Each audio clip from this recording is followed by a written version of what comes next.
One unintentional thing that I never really thought we'd get here is that these guys literally think like Vanguard is woke. Like they're not anti-Vanguard or anti-BlackRock because these are parasitic forces of capital.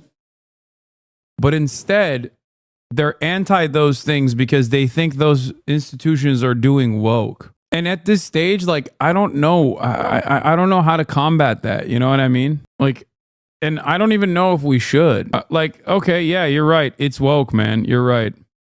We should abolish private capital.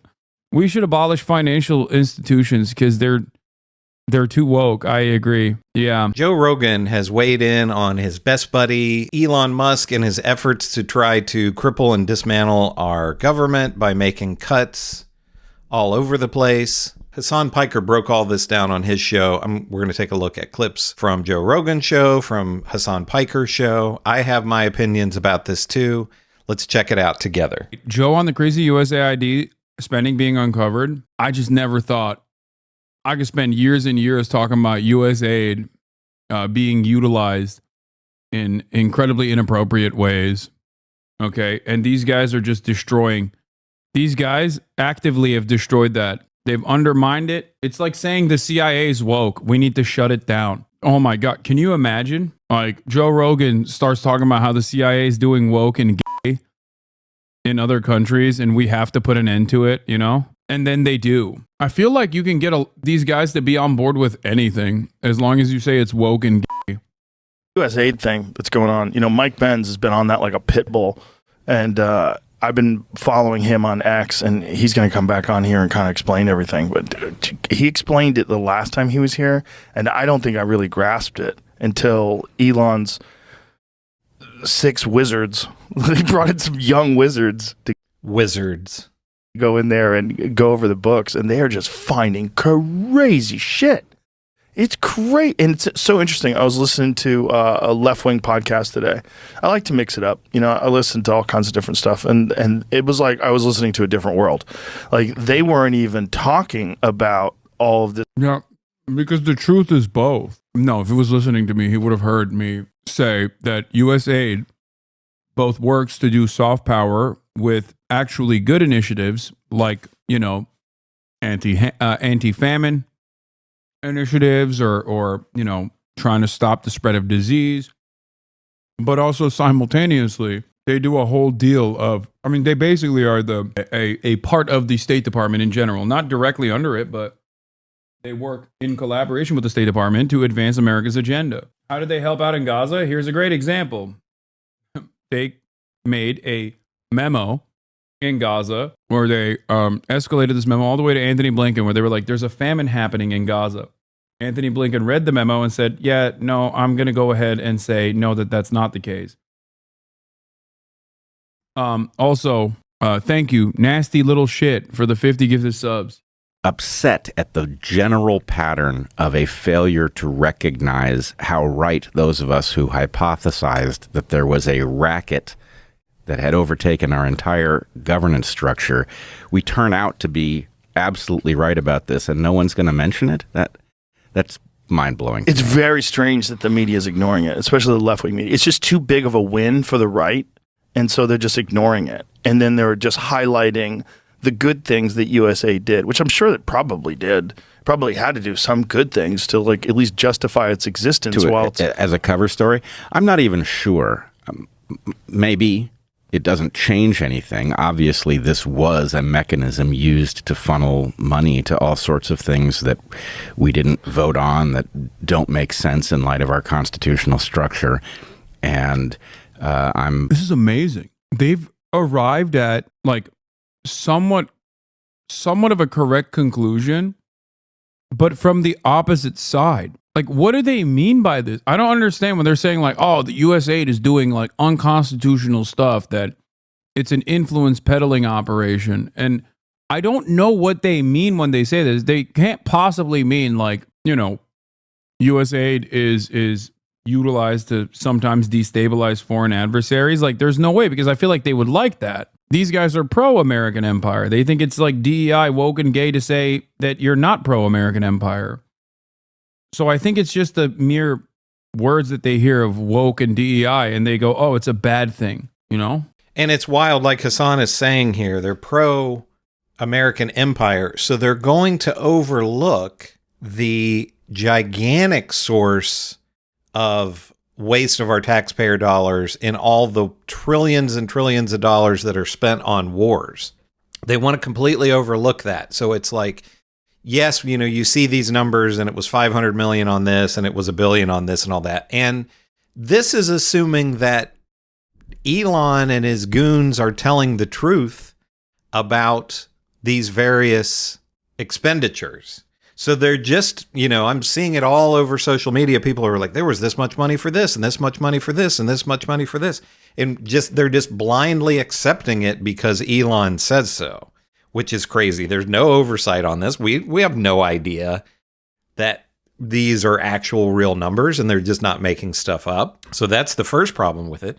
But the second problem with it is, you know, they act like people on the left just want all this wasteful spending on things that are ridiculous and just want to waste people's money. No, people on the left want to see money that's wasteful being cut. And the big thing that Americans point to on the left, and a lot of people on the right too, is all of these wars that we're involved in and a bloated, quote unquote, defense budget, Pentagon budget. So these other things that they're cutting right now are relatively nickel and dime numbers. Yes, we're in the hundreds of millions and billions of dollars, but in a multi-trillion-dollar budget, these things don't matter that much.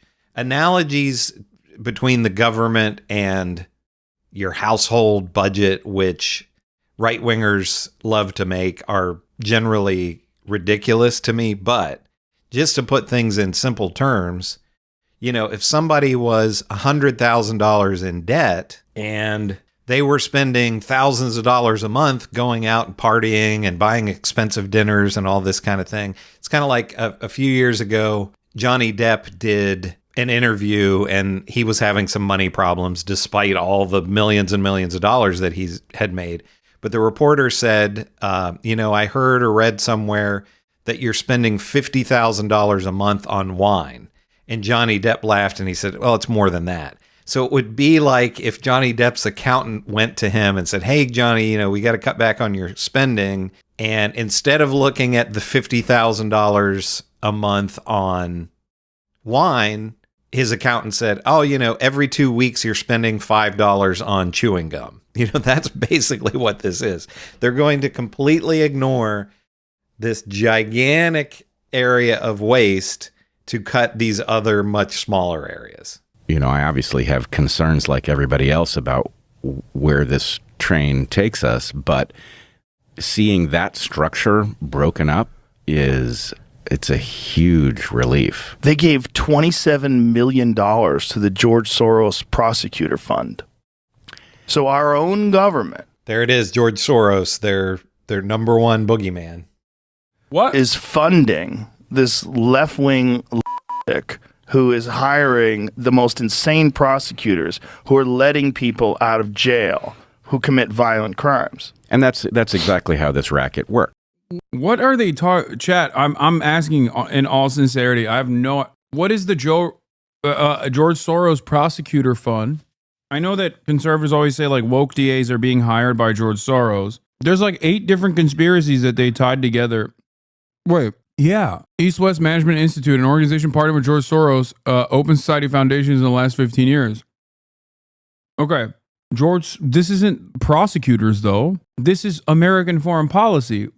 These guys don't even know why. Like, I hate George Soros. These guys don't know why they hate George Soros. This is precisely the point. This is about Ukraine and other foreign efforts that the American State Department has. Okay? George Soros, among many other billionaires, was very interested in Ukraine far before Russia invaded Ukraine. They do this by way of opening civil society organizations and NGOs that operate on the ground there, where they create like, you know, a reasonable amount of support for the inevitable American intervention. I feel like if you were to explain to Joe Rogan like what USAID actually does, like if David Pacman sat him down and explained it to him as a positive, I think Joe Rogan would be on board with it. Many Republicans would be on board with it. They just hear George Soros and they lose their minds, I think. Yeah, look, according to his reports, funding primarily comes from USAID and the U.S. Department of State. Programs include judicial reform, legal aid, and rule of law initiatives in countries like Albania, Armenia, Cambodia, Georgia, as well as civil society training organizations such as in Kyrgyzstan and Uganda. Civil society training in nations. The Anti-Corruption Action Center, another Soros-backed entity, also lists USAID as its largest donor, providing 20% of its funding. The funding has drawn backlash from critics accusing USAID of acting as a personal piggy bank for Soros, who is known for his role in the collapse of the Eastern Bloc and alleged interference in domestic affairs.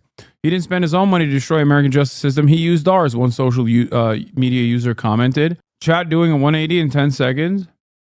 No, this is American foreign policy. This is in line with the American agenda globally. It's not against the American agenda globally. It's not what they think it is. This article is not talking about how George Soros is actually undermining the American legal institutions or whatever. Not about a lot. George Soros also funds a bunch of programs and institutes that are tasked with American domestic affairs.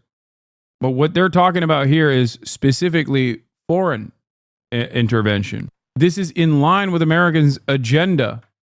So I don't personally understand why the Trump administration or any number of different conservatives who like American foreign policy and American destabilization would turn around and get upset about this.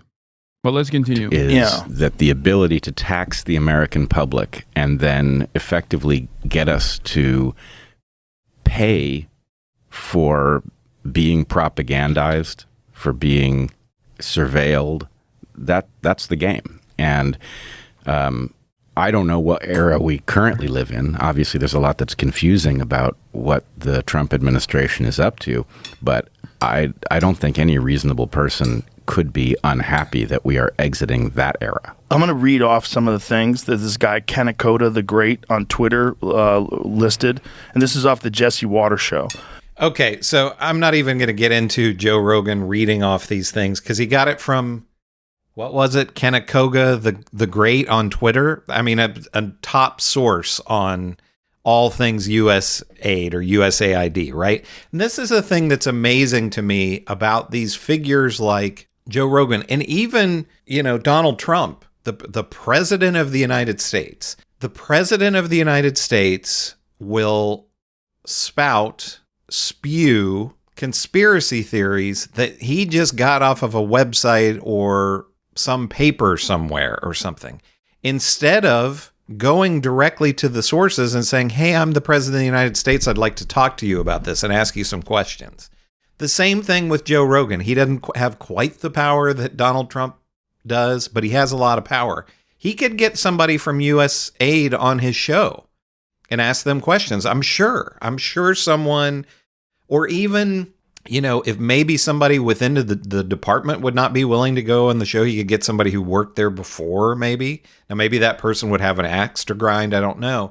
But instead of just believing conspiracy theorists and just some person on Twitter, why would you not actually go to experts and talk to them? That's what's incredible to me about so much of this right-wing media and the politicians.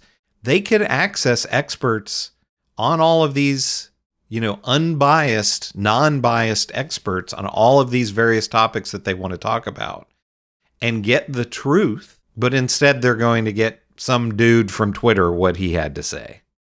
It's just amazing.